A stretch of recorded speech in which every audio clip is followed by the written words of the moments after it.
গোবিন্দ কলাক্ষেত্ৰ সত্ৰীয়া নৃত্য বিদ্যালয়ৰ মৰাণ তৈলনগৰীত যি গোবিন্দ কলাক্ষেত্ৰ সত্ৰীয়া নৃত্য বিদ্যালয় আছে তাৰ ব্যৱহাৰিক পৰীক্ষা 7 ফেব্ৰুৱাৰী অৰ্থাৎ শনিবাৰে অনুষ্ঠিত হৈছে। সেই ব্যৱহাৰিক পৰীক্ষা সুকলমে সুন্দৰভাৱে অনুষ্ঠিত হৈ গৈছে আৰু সেই অনুষ্ঠানটো আমি অইল ইণ্ডিয়া ক্লাবৰ যি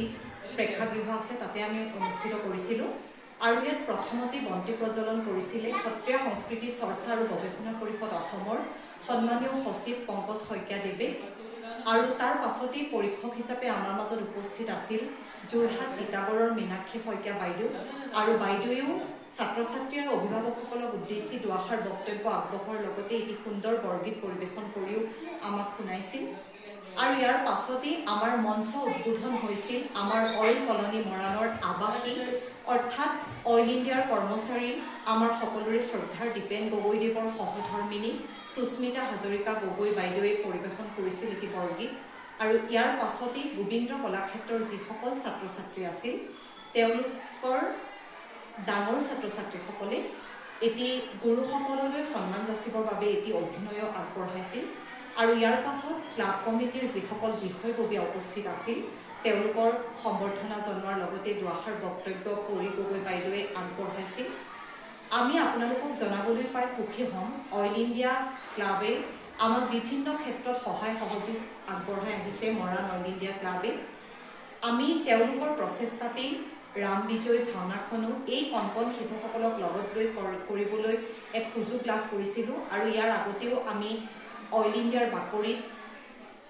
মহাপুৰুষ শ্ৰীমন্ত শংকৰদেৱ ৰচিত কেলিগোপাল নাটভাগেও আমি মঞ্চস্থ কৰাত সফল হৈছিলোঁ অৰ্থাৎ ৰাস আমি অলপমান মানুহসকলৰ মাজলৈ আগবঢ়াই নিব পাৰিছিলোঁ এই ছাত্ৰ ছাত্ৰীসকলৰ ক্ষুদ্ৰ প্ৰয়াসতেই আৰু আমাৰ এই সত্ৰীয়া সংস্কৃতিৰ যি নাম গোবিন্দ কলাক্ষেত্ৰ ৰখা হৈছিল সেই গোবিন্দ কলাক্ষেত্ৰৰ জন্ম হৈছিলে 1993 চনত নগাঁও জিলাৰ কলিয়াবৰৰ উলুৱনি গাঁৱত প্ৰয়াত যোগেন্দ্ৰনাথ গোস্বামী দেৱৰ একান্ত প্ৰচেষ্টা আৰু তেখেতৰ মৃত্যু হোৱাৰ পিছত অৰ্থাৎ তেখেতৰ অৱৰ্তমানত তেওঁৰ পুত্ৰ কুকিল গোস্বামী সহধৰ্মিনী জয়া গোস্বামী আৰু ভতিজা শৈলেন্দ্ৰ গোস্বামী দেৱে এই অনুষ্ঠান ভাগি সুন্দৰকৈ আগবঢ়াই লৈ আহিছিল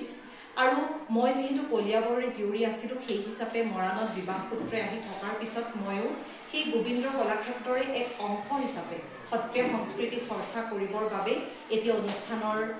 জন্ম অৰ্থাৎ আগবঢ়াই নিয়াৰ চেষ্টা কৰিছিলোঁ আৰু সেই অনুষ্ঠানটি এতিয়া আপোনালোকক জনাবলৈ পাই সুখী হ'ম সত্ৰীয়া সংস্কৃতি চৰ্চা আৰু গৱেষণা পৰিষদ অসমৰ দ্বাৰা এই গোবিন্দ কলাক্ষেত্ৰ মৰাণে সম্পূৰ্ণৰূপে স্বীকৃতি লাভ কৰিছে আৰু এই গোবিন্দ কলাক্ষেত্ৰৰ লক্ষ্য হৈছে কেৱল সত্ৰীয়া নৃত্য শিকোৱাই নহয় গায়ন শিকোৱাই নহয়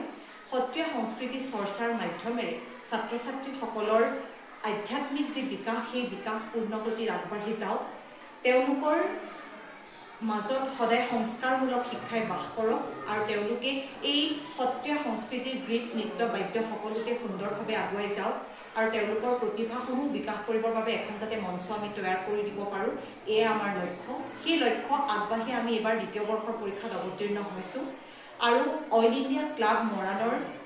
সেইদিনা আমাৰ মাজত উপস্থিত আছিল কোষাধ্যক্ষা পৰি গগৈ বাইদেউ সাংস্কৃতিক সম্পাদক চন্দন ঢেকীয়ালদেৱ আৰু সাহিত্য সম্পাদক সুশান্ত চাংকাকতিদেৱ আমাৰ মাজত উপস্থিত আছিল তেওঁলোকৰ সহযোগিতায়ো আমাক এই অনুষ্ঠানটি সফল ৰূপায়ণ কৰাত সহায় কৰিছিল আৰু যিজন সন্মানীয় আমাৰ সচিব সত্ৰীয়া সংস্কৃতি চৰ্চা আৰু গৱেষণা পৰিষদ অসমৰ লগতে পৰীক্ষক দুজনৰ সহায় সহযোগিতাটো আমাৰ অনুষ্ঠানটি সুচাৰুৰূপে পৰিচালনা হৈছিল আৰু বৰ্তমান এই গোবিন্দ কলাক্ষেত্ৰৰ অধ্যক্ষ হিচাপে মই জ্যোতিৰেখা গোস্বামী চাংকাকতি ইয়াৰ দায়িত্বভাৰ গ্ৰহণ কৰি আছোঁ আৰু সভাপতি হিচাপে শৈলেন্দ্ৰ গোস্বামী আৰু যুটীয়া সভাপতি হিচাপেও আমি কুকিল গোস্বামী দেৱক ৰাখিছোঁ আৰু আপোনালোকৰ সহায় সহযোগিতা আমি সদায় কামনা কৰিছোঁ আৰু এই কণকণ ছাত্ৰ ছাত্ৰীসকলৰ উজ্জ্বল ভৱিষ্যত কামনাৰে অভিভাৱকসকলেও আমাক আজিলৈকে যিখিনি সহায় আগবঢ়াই আহিছে তাৰ বাবে আমি সকলোলৈকে সদৌ শেষত পুনৰবাৰ কৃতজ্ঞতা শ্ৰদ্ধা জনাই আপোনালোকলৈ নমস্কাৰ জনাইছোঁ।